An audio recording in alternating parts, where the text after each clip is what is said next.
no red carpet would be complete without the raving paparazzi. So many of you are doing this already, but you're welcome to have your cameras out, snapping pics while we're on the tour.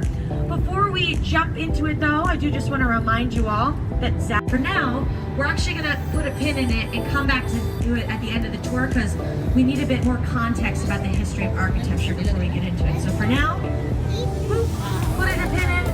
It's not going to go anywhere. It's going to stay right there. We'll come back gorgeous with all the clouds behind it. The clock tower itself is modeled after La Giralda, a cathedral in Seville, Spain. And this building is built as possible.